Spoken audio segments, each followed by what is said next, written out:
Alhamdulillahillazi khalaqal mauta wal hayata liyabluwakum ayyukum ahsanu amala. Asyhadu an la ilaha illallah wahdahu la syarikalah wa asyhadu anna Muhammadan abduhu wa rasuluh la nabiyya ba'dah, amma ba'du. Bapak, Ibu-ibu, jamaah takziah Masjid Al-Falah yang dimuliakan Allah, yang sama-sama kita muliakan keluarga besar Bu Noni, yang beliau sekeluarga sedang diuji oleh Allah. Orang tua beliau, ibunda beliau yang tercinta, telah dipanggil oleh Allah hari Rabu yang lalu dalam usia 86 tahun kurang lebih, Pak, ya. Beberapa waktu lalu kita juga takziah di sini karena Ibu Emi juga dipanggil oleh Allah. Mudah-mudahan dosa keduanya jika ada diampuni Allah, amal baik beliau berdua diterima Allah dan dilipat gandakan pahalanya, ditempatkan di tempat yang mulia di alam barzah, dan kelak dikumpulkan kembali di surganya bersama keluarga dan orang tercinta di dunia ini. Nah, Bapak Ibu yang saya muliakan, tentu banyak ayat dalam Al-Quran yang menjelaskan perkara kematian ini. Maka dalam kesempatan yang pendek ini kita akan bahas surat Al-Qiyamah, ya, surat Al-Qiyamah ayat 26 sampai 36, tapi kita baca saja sampai ayat 31. Kita baca ayatnya. Auzubillahi minasyaitonirrajim. Kalla iza balagatit taraqiyah wa qila man raq wa zanna annahu al-firaq wal taffatis saqu bis-saq ila rabbika yawma idzil masaq fala saddaqa wala shalla.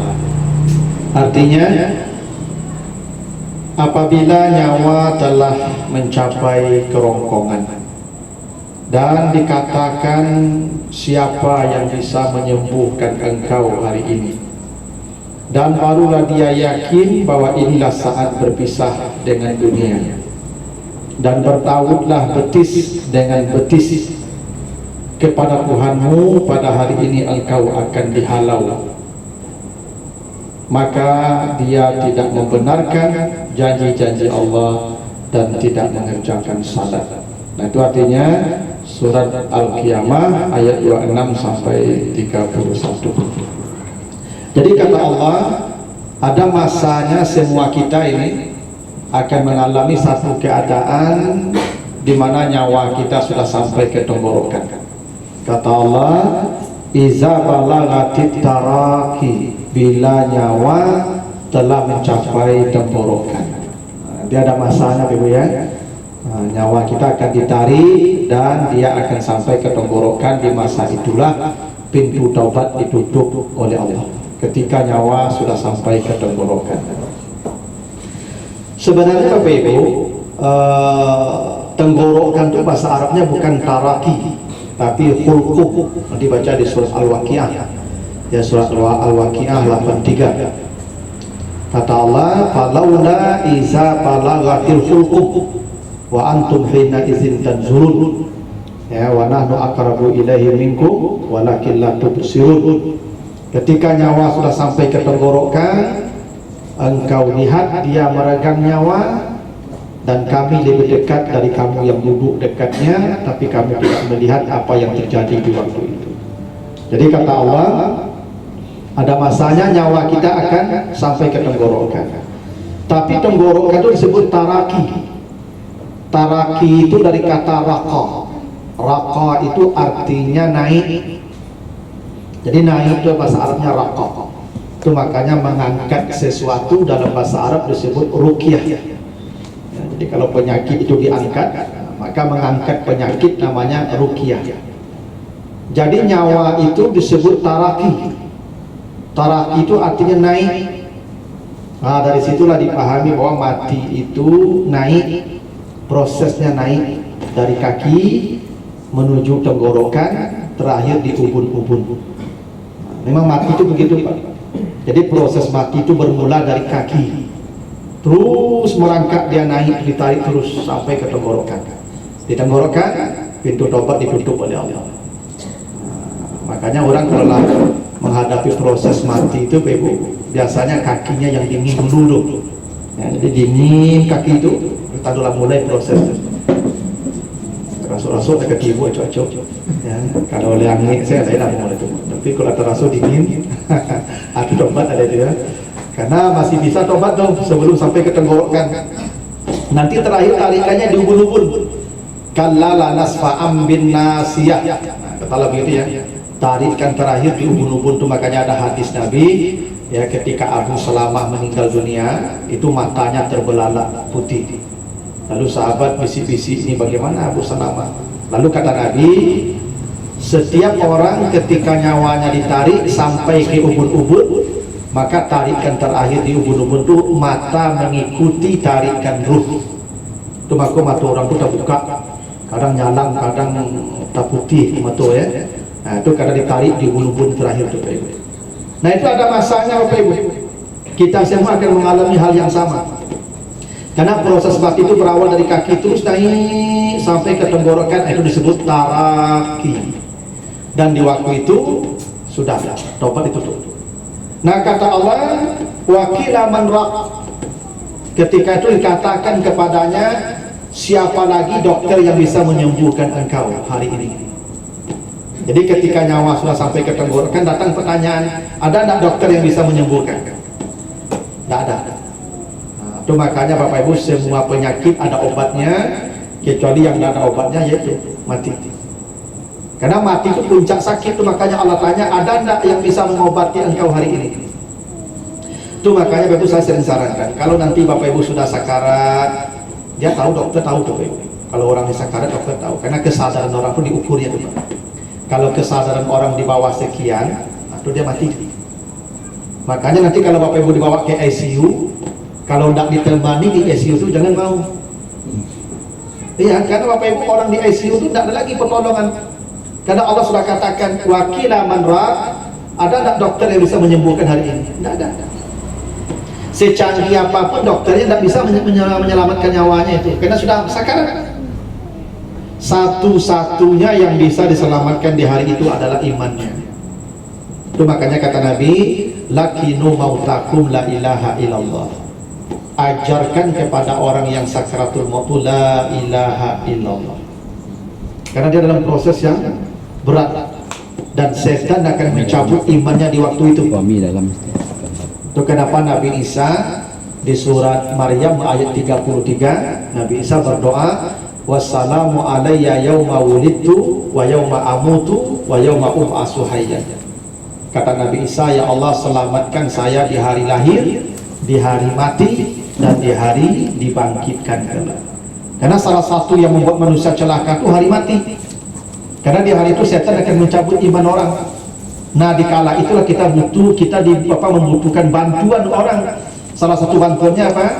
Ajarkan dia membaca la ilaha illallah. Itu makanya Bapak Ibu kalau nanti diajak ke ICU, keluarganya minta temani, kalau tidak ada usaha bawa ke ICU, daripada salah mati sesat matinya nanti itu. Mau begitu? Karena kata Allah, wakila man rak, coba cari dokter hari ini yang bisa menyembuhkan. Tidak ada. Kalau nyawa sudah ketenggorokan, tidak ada lagi guna dokter. Itu makanya di ICU itu Bapak Ibu paling kalau dibawa ke ICU nanti dikasih alat saja, alat-alat ukur untuk memastikan dia sudah mati itu dulu. Obat tidak ada lagi. Nah ini ya kenapa kematian itu disebut ya puncak dari segala rasa sakit, karena ketika kematian itu datang Allah bertanya, siapa dokter yang bisa menyembuhkan engkau? Rakin namanya ya. Lalu wazanna annahul firaq, ketika itulah baru manusia yakin itulah hari berpisah dengan dunia. Sekarang kita dikasih tahu mati dan kita lihat orang mati tiap hari, tapi kita seperti tidak akan berpisah dengan dunia Pak. Kapan kita meyakini perpisahan dengan dunia itu? Kalau sudah sampai ke tenggorokan tadi, barulah kita yakin inilah saat saya berpisah dengan dunia.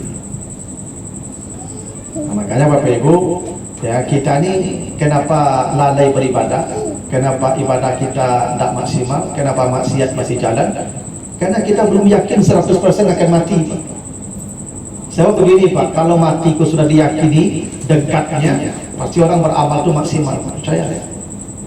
Ini kalau Bapak Ibu dikasih tahu di dokter, Apa sebulan lagi mati? Ini kata dokter begitu, sebulan lagi mati. Saya yakin ibu tiap hari khatam Quran, tiap malam tahajud, sedekah tiap hari. Kenapa? Sebulan lagi mati. Karena keyakinan dengan mati itu berbanding lurus dengan amal orang. Ibu kalau dikasih tahu suami akan mati seminggu lagi, itu aku itu ganda apa tuh bagi begitu, ya kan? Teragak mata Pak Mesir jam 1 malam bercari dia tuh. Bang kau itu juga mati deh, ya kan? Kalau gini bang kok tempe tahu taruang saya bagi apa? Punya lampu makan deh. Nah, jadi memang keyakinan orang akan mati dekat itu membuat dia maksimal beribadah. Memang begitu sifat manusia itu. Makanya kata Allah, kapan manusia yakin dia mati? Ketika nyawanya sudah ketenggorokan baru dia yakin. Tapi tidak ada guna lagi karena sudah terlambat sudah keyakinan yang seperti itu. Nah kata Allah, wal taffatis saqu bis-saq, yang ketika itu betis bertemu betis. Apa maksud betis bertemu betis? Begini, orang Arab dulu kalau ingin menggambarkan keadaan yang sangat mengerikan, biasanya ya disebut betis. Ya. Kalau kita kan sering begitu, kalau orang ketakutan menggeletik lututnya.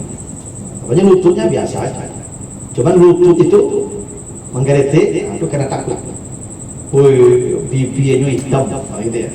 Hitam bibir itu bukan hitam bibirnya hitam.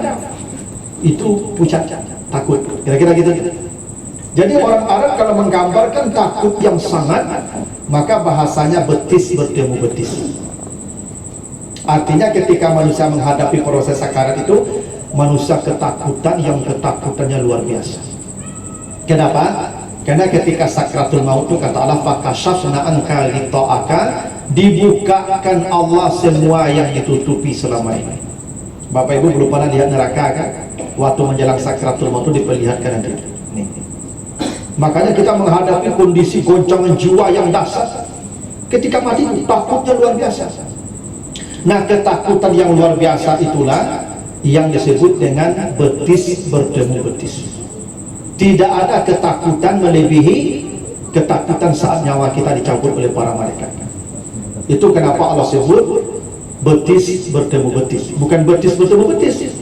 Itu bahasa ya kinayah namanya, ya, dari ya rasa takut yang sampai ke puncaknya. Dan itulah ya takut yang paling tinggi kita hadapi. Pertama, di dunia ini kita sering takut, tapi takut kita hilang kadang pergi, tapi takut kematian itu puncak rasa takut. Makanya bahasanya betis bertemu betis. Lalu kata Allah, ila rabbika yauma idzil mahsyar, hari ini engkau resmi akan digiring menuju Tuhan.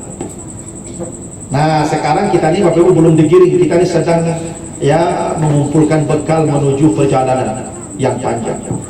Kapan perjalanan itu mulai? Ketika sakratul maut sudah datang, maka gerbang perjalanan panjang sudah dimulai. Kata Allah, ila rabbika yauma idzin al-masar, mulai hari ini engkau akan digiring menuju Tuhan. Jadi mati itu itu gerbang perjalanan panjang menuju Allah. Karena semua kita akan menghadap Allah dalam perjalanan yang panjang. Kata Allah, ya ayyuhal insan innaka kadihun ila rabbika kadahan famulakik. Wahai manusia, sesungguhnya kalian akan berjalan menuju Allah dengan perjalanan yang sangat panjang. Perjalanannya panjang sekali. Nah kematian itu check-innya. Setelah mati kita akan transit ke alam barzah. Di alam barzah kita akan menunggu sampai kiamat datang. Nanti ada hari berbangkit, dikumpulkan lagi di mahsyar 50.000 tahun berdiri di sana. Ada lagi namanya hisab, ada lagi namanya mizan, ada lagi namanya sirat, ada lagi namanya kintarah. Panjang. Kata Allah, yauma idzin, hari ini mulainya al-masar, perjalanan yang jauh. Makanya kalau Allah ingatkan, fala saddaqa wala shalla, kalau engkau ingin perjalanan mudah, salah satu jalannya engkau yakinlah dengan janji Allah dan salatlah. Masalah ya, Allah tunjukkan ya. Jadi orang yang bisa nyaman menghadapi proses sakratul maut itu kata Allah, saddaqa salat. Dia yakin bahwa ini akan dihadapinya. dan dia salat. Jadi Bapak salat itu ibadah pokok yang akan menyelamatkan manusia sejak awal kematiannya sampai nanti menuju Allah. Wajar Nabi katakan, awalu ma yuhasabu bihil abdu yaumal qiyamati as-salat. Amal pertama yang akan diperiksa menuju Allah itu adalah salat. Salatnya baik, baiklah, selamatlah dia. Makanya Bapak Ibu, ketika sakratul maut itu disebutkan fala sadaka, dia tidak yakin janji Allah selama ini dan tidak salat. Itu makanya Bapak Ibu, terutama kita yang sudah mulai ini ya, kunyang kan, Bapak Ibu kan lebih kunyang ya, dan makanya salat itu jaga baik-baik nih. Kalau dulu Bapak Ibu mungkin sibuk di kantor, sibuk urusan dinas segala macam, salat ke masjid jarang, berjamaah jarang. Sekarang lah waktunya, masih ada waktu berbenah. Mumpung Allah masih kasih waktu kita hidup, ya. Karena tak tahu kita ajal kita datang kapan. Maka salat itu yang pokok. Sebenarnya waktu kematian itu ada dua yang pokok itu. Satu salat, dua sedekah. Makanya di surah Al-Munafikun ayat yang ke-10, ketika manusia dicabut nyawanya, manusia berteriak, Rabbi laula akhartani ila ajalin qarib. Ya Tuhan, bisa tak mati saya ditunda sebentar? Boleh nggak saya tambah waktunya hidup sebentar saja? Untuk apa? Fa'as-sadaqah, saya ingin bersedekah. Memang ada dua ibadah yang membuat kematian kita ini merasa nikmat, nyaman. Satu salat, dua sedekah. Dan itu sampai hari kiamat, sampai nanti ke yang menuju Allah juga salat dan sedekah itu. Makanya penduduk neraka ketika ditanya, nanti baca di Al-Mudassir itu 40 sampai 43. Ketika penduduk neraka ditanya, masalakakum fi sakar, kenapa kalian masuk neraka? Jawabannya dua yang dominan. Lam naku minal musallin, dulu kami tidak menjaga salat. Walam naku nutimul miskin, dulu kami tidak memberi kepada orang miskin. Makanya dua amal ini yang menyelamatkan, ya, salat dan memberi. Makanya nanti di padang mahsyar, ketika manusia berdiri dengan wajah pucat pasi, ya, kata Allah begitu, inna nakhafu min rabbina yauman abusan kamtarira. Nanti di padang mahsyar manusia berdiri, wajahnya masam pucat, 50.000 tahun berdiri, panasnya Masya Allah, haus tak bisa dibayangkan di waktu itu.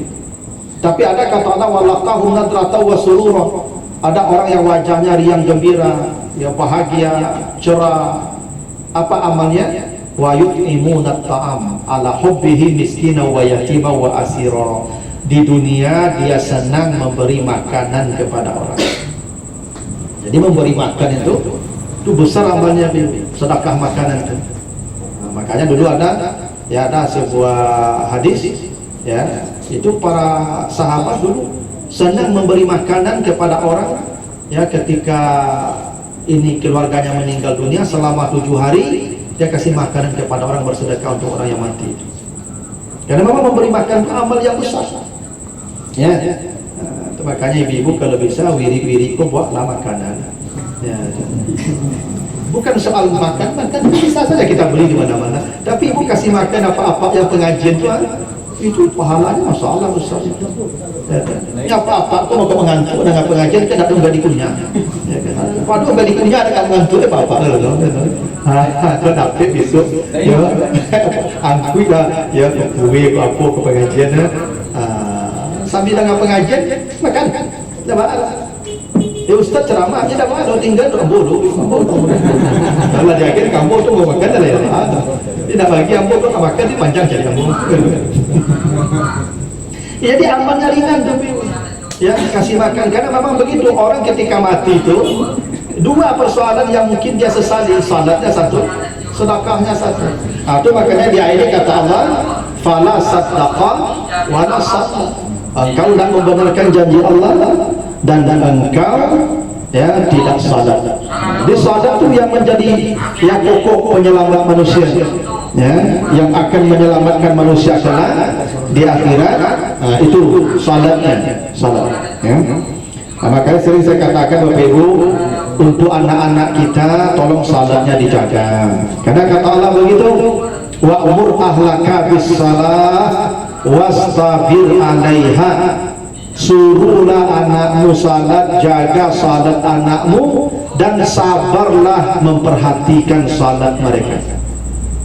Kita Bapak Ibu coba perhatikan maghrib.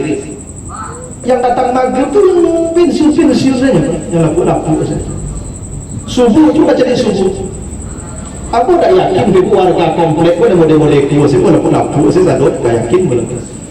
Banyak rancak-rancak untuk kilik-kilik di rumah. Benda ke masjidnya. Karena Bapak Ibu tidak menariknya, Bapak Ibu tidak mengajaknya, ajaklah. Terutama subuh itu jagoan. Karena mati memilih tua dan tidak mesti tua, mati itu bingung. Nah, persoalan yang paling krusial ketika mati itu wala saddaqa wala salat, salatnya itu yang paling pokok. Ya, tidak ada yang lain, salat. Itu makanya Bapak Ibu yang sudah pensiun, itu asal azan. Capek lah kamar saji hari ini. Ya kadang-kadang aku heran ke apa-apa. Tinggal pakai masaji, subik masaji. Tibu dia cari. Lalu kamai orang masyarakat baru tibu. Dulu lah tibu. Ya kan? Ini kena onda do terambil ke masaji itu. Nah nebeng ajaib namanya itu. Kok mati gitu. Ya kan? Nah, tapi kalau dia dijago salat itu aman. Kita melihat itu pertanyaan mereka ketika menyelesaikan mati itu dia ingat kalau fala saddaqa wala salat. Nah, itu Bapak Ibu ya, hal yang penting yang kita harus sama-sama perhatikan mumpung waktu masih ada, malaikat maut belum datang. Makanya kata Allah, kalau engkau tidak menjaga salat, aula laka fa aula, celakalah engkau, maka celakalah engkau. Ya, summa aula laka fa aula, celakalah engkau, celakalah engkau. 4 kali Allah bilang begitu. Kalau engkau tak menjaga salatmu ketika hidup, celakalah engkau, aula laka fa aula laka, summa aula laka fa aula laka. Aula itu dari kata wel itu kecelakaan besar. Sekarang kata wel itu diganti dengan superlatif aula. Tidak ada lagi kecelakaan yang sebesar ini kalau kau tidak menjaga salat. 4 kali Allah mengatakan aulalaka fa aulalaka, summa aulalaka fa aulalaka. Tidak ada kecelakaan engkau yang paling hebat kecuali engkau yang tidak menjaga salat. Itu makanya kata Allah begitu.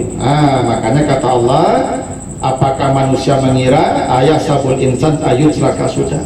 Jangan kau kira engkau hidup di dunia begitu saja mati hilang. Tidak ada pertanggungjawaban, ada pertanggungjawabannya. Nah, karena perjalanan kita panjang, maka bekalnya yang harus diperbanyak. Bapak Ibu kalau ke Jakarta bawa piti 10.000, lambat sampainya. Enak. Tapi kalau bawa piti 100 juta, capek sampainya. Nah, ke akhirat begitu pula. Makin banyak bekal, makin cepat sampainya. Makin sedikit bekal, makin lama lah sampainya. Nah, mumpung waktu masih ada mengumpulkan bekal, maka pengajian-pengajian musajiko datang lah itu. Walaupun ustaz itu saja sabut dawaan, bekal. Nah, bekal ampunan, bekal pahala datang ke pengajian. Kok maghrib banyak nampak dia waktu sudah maghrib lebih pulang saja. Ya, duduk di masjid itu sejam setengah jam lo mati beko. Ya kan, kalau dalam masjid mati dah, harus duduk langsung ke masjid orang. Nah, besok Bapak Ibu ya. Jadi cari ke rumah, ibu apa cari ke rumah, makan sebanyak entah makan kayak kau makan gigi lebih tangga, kau makan aja lah.